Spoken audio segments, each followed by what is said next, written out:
Hello students, welcome back to this channel. Dinesh. NEET और JEE Mains के exam को लेकर बहुत बड़ा ड्रामा चल रहा है पिछले कुछ हफ्तों से। इसके खिलाफ जो है याचिकाएं जो दायर की गई थी उसका तो आपको पता ही है कि 14 तारीख को सुनवाई ना होकर 17 तारीख को सुनवाई होनी थी।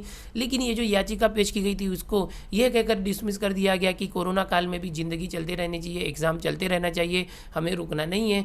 और इसे जो है पोस्टपोनमेंट को रोक दिया गया और सितंबर में जैसी डेट थी वैसी एग्जाम होगी ऐसे कहा गया।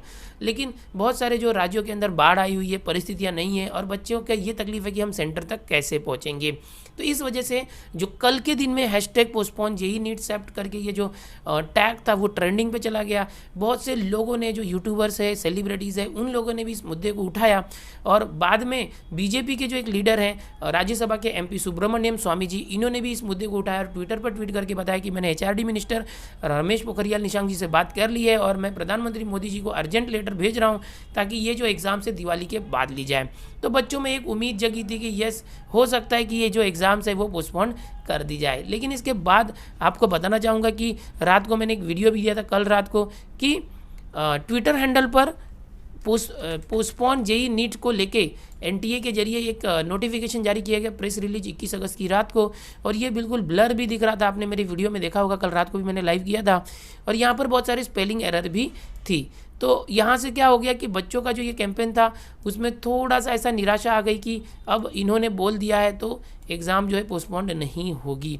लेकिन उसके बाद क्या पाया गया कि ये जब पोस्ट एनटीए का आया उसके कुछ घंटे पहले ही पारिजात मिश्रा नाम के एक व्यक्ति, जो कि किसी एक बड़े कोचिंग इंस्टीट्यूट से जुड़े हुए हैं, नाम नहीं लेना चाहूँगा कोचिंग इंस्टीट्यूट का, और उन्होंने एक पोस्ट उसके 3 घंटे पहले ही डाला था, 3 से 4 घंटे पहले। क्या डाला था पोस्ट कि NEET JEE exams will not be postponed, it's stated by ministry of education government of India.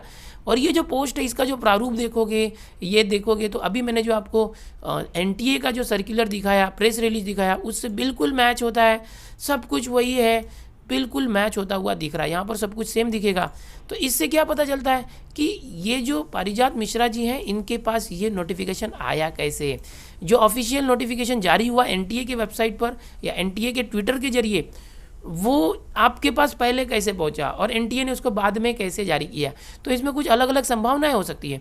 हो सकता है कि एनटीए और जो ये प्राइवेट कोचिंग इंस्टीट्यूट है इनकी साठगांठ हो सकता है कि एनटीए की बातचीत इनसे पहले से चल रही हो, इनके पास पहले पोस्ट कर दिया गया हो, या हो सकता है कि जो प्राइवेट इंस्टीट्यूट्स है उन्होंने एनटीए के सिस्टम को हैक कर लिया हो, कुछ भी हो सकता है, या तो इनकी साठगांठ हो। तो ये सब मिली जुली जो चाल है यहाँ पर दिख रहा है। अब इसके ऊपर बहुत ही इशू हुआ, बहुत सारे यूट्यूबर ने इस इशू को उठाया। मैं अपनी ऑडियंस को ये बताना चाहता था, इसलिए मैं ये वीडियो आपके सामने लेकर आ रहा हूँ।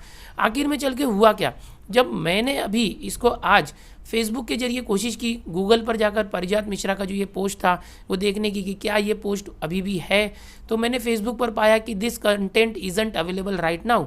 इन्होंने इस पोस्ट को डिलीट कर दिया। ये बहुत बड़ी कंट्रोवर्सी हो चुकी है, इसलिए कि एनटीए के पहले आपको कैसे पता चला।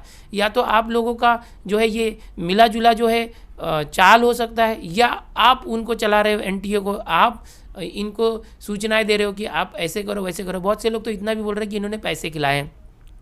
तो ये सारी बातें हैं। अब इसके बाद हुआ क्या कि एनटीए ने जब ये रात के 8 से 9 के बीच में ट्वीट किया था, उसके 3-4 घंटे पहले ही अभिजात मिश्रा जी ने ट्वीट किया था, फेसबुक पर पोस्ट किया था। यही चीज़ें यहाँ पर जो नोटिफिकेशन दिख रहा है इसमें बहुत सारी स्पेलिंग एरर थी। अब अभी रात के 1 बजे एनटीए ने और एक पोस्ट डाला, रात के 1 बजे सेम सर्कुलर जो प्रेस रिलीज था वापस से उन्होंने डाला और करेक्शन करके। ये क्या करेक्शन था वो भी देख लो, यहाँ पर मैंने डाउनलोड करके रखा है। यहाँ पर उसी चीज़ को, ये जो ब्लर दिख रहा था वो पूरी क्लियर दिख रहा था, जहाँ पर सब्जेक्ट वगैरह की स्पेलिंग मिस्टेक थी, बहुत सारी स्पेलिंग मिस्टेक थी। यहाँ पर जो नीचे सिग्नेचर नहीं थी, ओके, तो वो सारी चीज़ें अब यहाँ पर इन्होंने वापस से जो स्पेलिंग मिस्टेक थी वो करके डाला। जो पहला जो नोटिफिकेशन आया था घाई घाई में उन्होंने निकाला था, इसमें जो है सिग्नेचर नहीं थी इस नोटिस के ऊपर वगैरह, तो इसको कैसे मान्य किया जाए। तो अब एनटीए रात को 1 बजे भी काम कर रहा है। बोलो कोई ऑफिशियल वेबसाइट रात को कैसे काम कर रही है, उनका ऑफिस टाइमिंग 6, 7, 8 बजे तक होता है। तो कहीं ना कहीं ये मुद्दा जो है बहुत ही कंट्रोवर्शियल हो चुका है।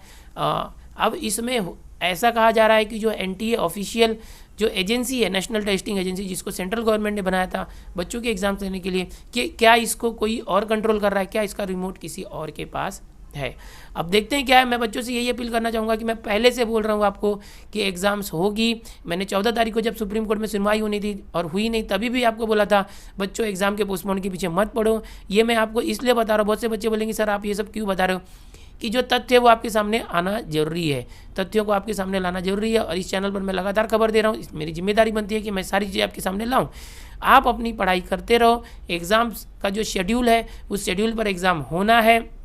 और रही बात बच्चों की, जो पढ़ने वाले बच्चे हैं वो पढ़ रहे हैं। देखो यहाँ पर इन्होंने एनटीए ने अपने इस प्रेस रिलीज में साफ साफ बता दिया कि 8.5 लाख बच्चों में से 6.5 लाख बच्चों ने हॉल टिकट डाउनलोड कर लिए हैं जेई मेंस के, नीट के अभी आने बाकी हैं। इससे क्या साबित होता है, जिसने डाउनलोड किया मतलब उसको एग्ज़ाम देना है, वो जानना चाहते हैं सब कुछ, उन्होंने एग्ज़ाम के लिए डाउनलोड किया। बहुत सारे बच्चे पढ़ाई कर रहे हैं, तो जो लोग नहीं पढ़ रहे हैं वो अपने पढ़ाई पर कंसंट्रेट करो। बस इतना ही बताना था इसमें। जो भी आगे चल के अपडेट निकल कर आएगा मैं आपके सामने जरूर लेकर आऊँगा।